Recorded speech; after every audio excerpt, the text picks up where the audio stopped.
everyone, welcome back. I wanted to remember to get this out before the day got too late. So this is the John Carter of Mars series by Edgar Rice Burroughs, A Princess of Mars, Chapter 20, In the Atmosphere Factory.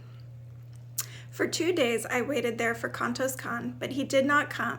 But as he did not come, I started off on foot in a northwesterly direction toward a point where he had told me lay the nearest waterway. My only food consisted of vegetable milk from the plants which gave so bounteously of this priceless fluid. Through 2 long weeks I wandered, stumbling through the nights guided only by the stars and hiding during the days behind some protruding rock or among the occasional hills I traversed.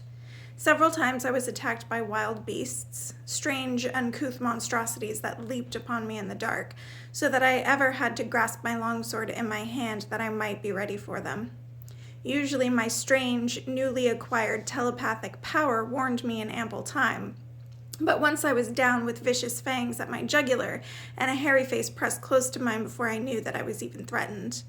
What manner of thing was upon me I did not know, but that it was large and heavy and many-legged I could feel.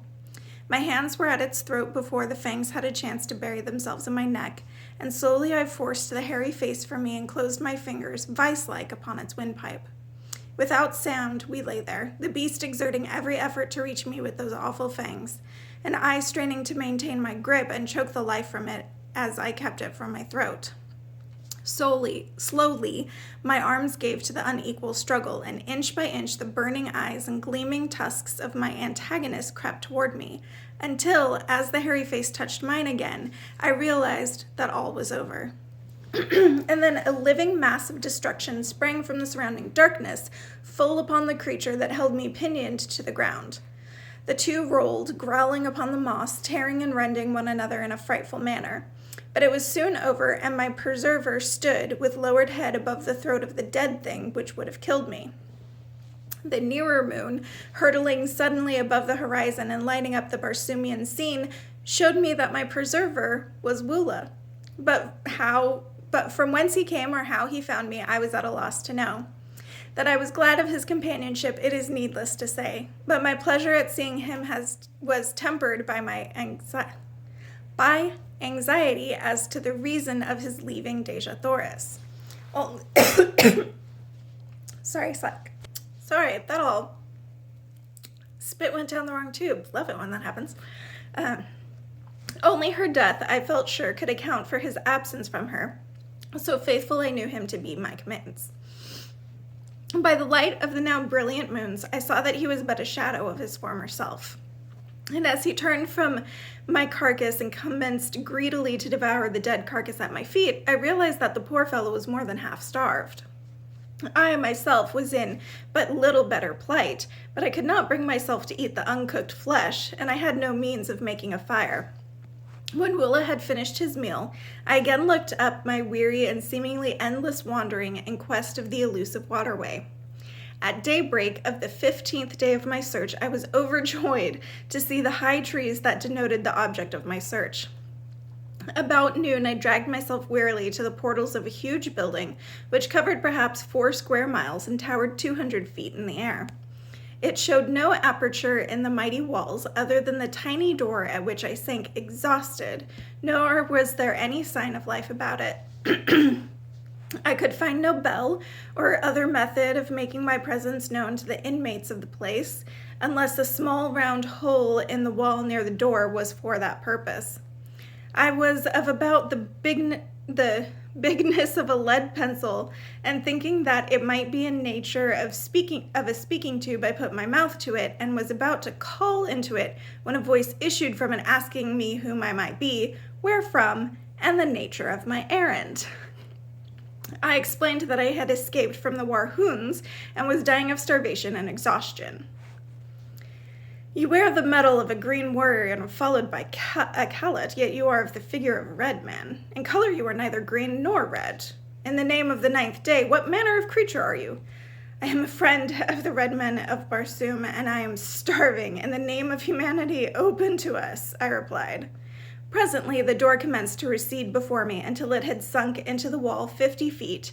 Then it stopped and slid easily to the left, exposing a short, narrow corridor of concrete, at the further end of which was another door, similar in every respect to the one I had just passed. No one was in sight, yet immediately we passed the first door, it slid gently into place behind us and receded rapidly to its original position in the front wall of this building. As the door had slipped aside, I had noted its great thickness, fully 20 feet, and as it reached its place once more after closing behind us, great cylinders of steel had dropped from the ceiling behind it and fitted their lower ends into apertures countersunk in the floor. The second and third door receded before me and slipped to one side as the first, before I reached a large inner chamber where I found food and drink set out upon a great stone table. A voice directed me to satisfy my hunger and to feed my palate, and while I was thus engaged, my invisible host put me through a severe and searching cross-examination.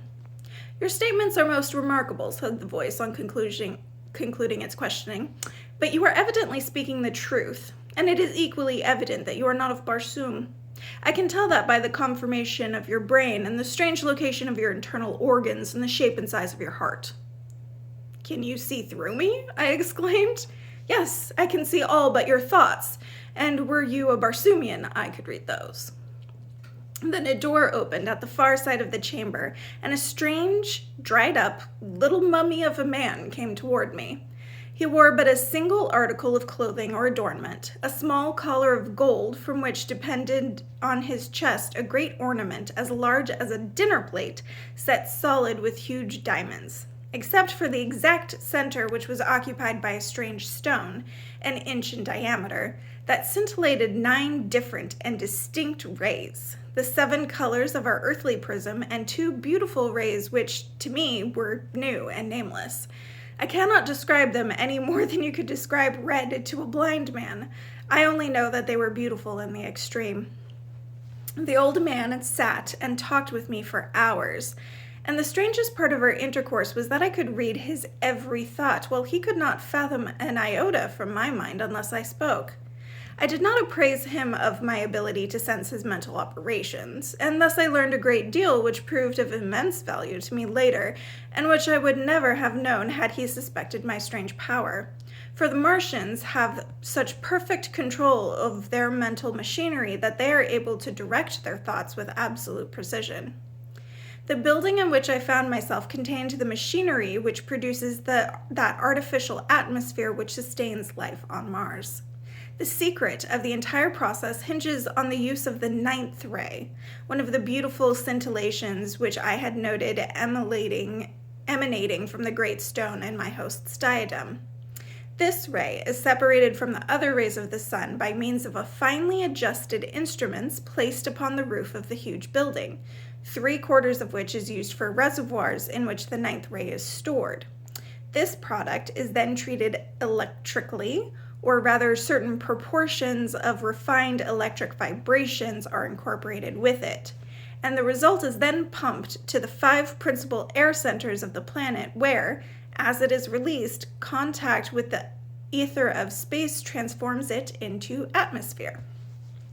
There is always sufficient reserve of the 9th ray stored in the great building to maintain the present Martian atmosphere for 1,000 years, and the only fear, as my new friend told me, was that some accident might befall the pumping apparatus.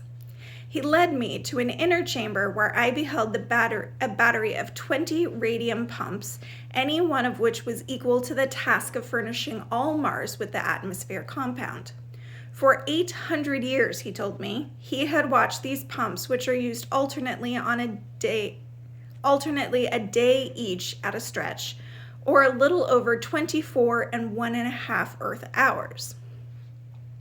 He had one assistant who divides the watch with him, half a Martian year, about 344 of our days. Each of these men spend alone in this huge, isolated plant. Every red Martian is taught during earliest childhood the principles of the manufacture of atmosphere, but only 2 at one time ever hold the secret of ingress to the great building, which, built as it is with walls 150 feet thick, is absolutely unassailable, even the roof being guarded from assault by aircraft by a glass covering 5 feet thick. The only fear they entertain of attack is from the Green Martians or some demented red man, as all Barsoomians realize that the very existence of every form of life on Mars is dependent upon the uninterrupted working of this plant. One curious fact I discovered as I watched his thoughts was that the outer doors are manipulated by telepathic means.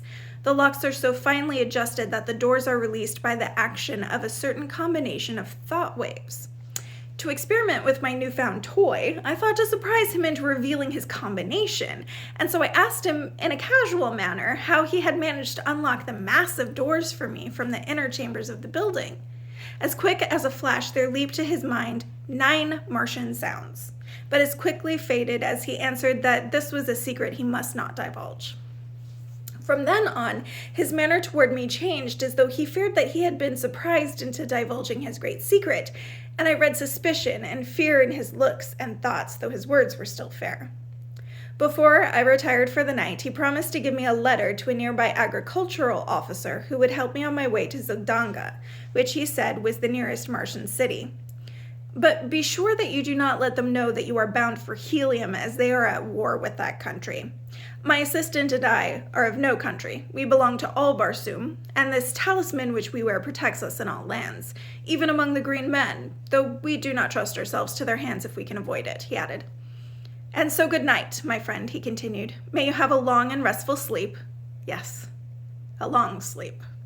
And though he smiled pleasantly, I saw in his thoughts the wish that he had never admitted me, and then a picture of him standing over me in the night, and the swift thrust of a long dagger, and the half-formed words, I am sorry, but it is for the good of Barsoom. As he closed the door of my chamber behind him, his thoughts were cut off from me, as was the sight of him, which seemed strange to me in my little knowledge of thought transference. What was I to do? How could I escape through these mighty walls? Easily could I kill him now that I was warned, but once he was dead I could no more escape, and with the stopping of the machinery of the great plant I should die with all other inhabitants of the planet. All, even Dejah Thoris, were she not already dead. For the others I did not give the snap of my finger, but the thought of Dejah Thoris drove from my mind all desire to kill my mistaken host. Cautiously, I opened the door of my apartment and, followed by Woola, sought the inner of the great doors. A wild scheme had come to me. I would attempt to force the great locks by the 9 thought waves I had read in my host's mind. Creeping stealthily through the corridor after corridor and down winding runways which turned hither and thither, I finally reached the great hall in which I had broken my long fast that morning. Nowhere had I seen my host, nor did I know where he kept himself by night. I was on the point of stepping boldly out into the room when a slight noise behind me warned me back into the shadows of a recess in the corridor. Dragging Woola after me, I crouched low in the darkness. Presently, the old man paused close by me, and as he entered the dimly lighted chamber which I had been about to pass through, I saw that he held a long, thin dagger in his hand and that he was sharpening it upon a stone. In his mind was the decision to inspect the radium pumps, which would take about 30 minutes, and then return to my bedchamber and finish me. As he passed through the great hall and disappeared down the runway which led to the pump room, I stole stealthily from my hiding place and crossed to the great door, the inner of the 3 which stood between me and liberty. Concentrating my mind upon the massive lock, I hurled the 9 thought waves against it. In breathless expectancy, I waited, when finally the great door moved slowly toward me and slid quietly to one side. One after the other, the remaining mighty portals opened at my command, and Woola and I stepped forth into the darkness, free, but little better off than we had been before, other than that we had full stomachs. Hastening away from the shadows of the formidable pile, I made for the first crossroad, intending to strike the central turnpike as quickly as possible. This I reached about morning, and entering the first enclosure I came to, I searched for some evidences of a habitation. There were low, rambling buildings of concrete, barred with heavy, impassable doors, and no amount of hammering and hallooing brought any response. Weary and exhausted from sleeplessness, I threw myself upon the ground, commanding Woola to stand guard. Sometime later, I was awakened by his frightful growlings, and I opened my eyes to see 3 red Martians standing a short distance from us and covering me with their rifles. I am unarmed and no enemy, I hastened to explain. I have been a prisoner among the green men and on my way to Zodanga. All I ask is food and rest for myself and my Khalid and the proper directions for reaching my destination. They lowered their rifles and advanced pleasantly toward me, placing their right hands upon my left shoulder, after the manner of their custom of salute, and asking me many questions about myself and my wanderings. They then took me to the house of one of them, which was only a short distance away. The buildings I had been hammering at in the early morning were occupied only by stock and farm produce, the house proper standing among a grove of enormous trees, and, like all red Martian homes, had been raised at night some 40 or 50 feet from the ground on a large round metal shaft which slid up or down within a sleeve sunk in the ground, and was operated by a tiny radium engine in the entrance hall of the building. Instead of bothering with bolts and bars for their dwellings, the red Martians simply run them up out of harm's way during the night. They also have private means for lowering or raising them from the ground without if they wish to go away and leave them. These brothers, with their wives and children, occupied 3 similar houses on this farm. They did no work themselves, being government officers in charge. The labor was performed by convicts, prisoners of war, delinquent debtors, and confirmed bachelors who were too poor to pay the high celibate tax which all red Martian governments impose. They were the personification of cordiality and hospitality, and I spent several days with them, resting and recuperating from my long and arduous experiences. When they had heard my story, I omitted all reference to Dejah Thoris and the old man of the atmosphere plant. They advised me to color my body to more nearly resemble their own race and then attempt to find employment in Zodanga, either in the army or the navy. The chances are small that your tale will be believed until after you have proven your trustworthiness and won friend among the higher nobles of the court. This you can most easily do through military service, as we are a warlike people on Barsoom, explained one of them, and save our richest favors for the fighting man. When I was ready to depart, they furnished me with a small domestic bull thoat, such as is used for saddle purposes by all red Martians. The animal is about the size of a horse and quite gentle, but in color and shape the exact replica of his huge and fierce cousin of the wilds. The brothers had supplied me with a reddish oil, which I anointed my entire body, and one of them cut my hair, which had grown quite long, in the prevailing fashion of the time, square at the back and banged in the front, so that I could have passed anywhere upon Barsoom as a full-fledged red Martian. My metal and ornaments were also renewed in the style of a Zodangan gentleman attached to the House of Tor, which was the family name of my benefactors. They filled a little sack at my side with Zodangan money. The medium of exchange upon Mars is not dissimilar from our own, except that the coins are oval. Paper money is issued by individuals as they require it and redeemed twice yearly. If a man issues more than he can redeem, the government pays his creditors in full, and the debtor works out the amount upon the farms or in mines, which are all owned by the government. This suits everybody except the debtor, as it has been a difficult thing to obtain sufficient voluntary labor to work the great isolated farmland of Mars, stretching as they do like narrow ribbons from pole to pole, through wild stretches peopled by wild animals and wilder men. When I mentioned my inability to repay them for their kindness to me, they assured me that I would have ample opportunity if I lived long upon Barsoom, and bidding me farewell, they watched me until I was out of sight upon the broad white turnpike.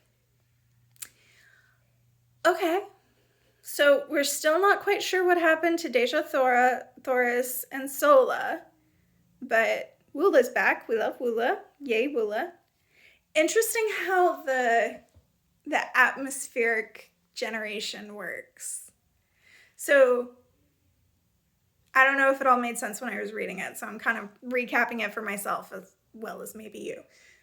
So instead of their sun rays being broken into 7 rays, like we have the rainbow, they have 9 rays. And the 9th ray, they somehow separate and store and then catalyze with electricity into essentially a gas, and they pump that into the air, which mixes with the other chemicals and creates atmosphere, which is interesting, especially because the way atmosphere is naturally generated has to do with gravitational forces as well as distance between, like the whole reason we have an atmosphere that works so well and keeps us all alive is because we're in what scientists call the Goldilocks zone, where it's not too hot, it's not too cold, it's just right, and our planet spins and has enough mass that it's able to generate the force of gravity that traps the atmosphere, but is also in balance with the amount of sun that we get, so it's not overwhelmed and burned away like it was on Mars and Venus. So it's just, it's interesting. That's an interesting theory on how you could create artificial atmosphere. I love science fiction. Anyway, I will see you guys next week on Tuesday. Bye.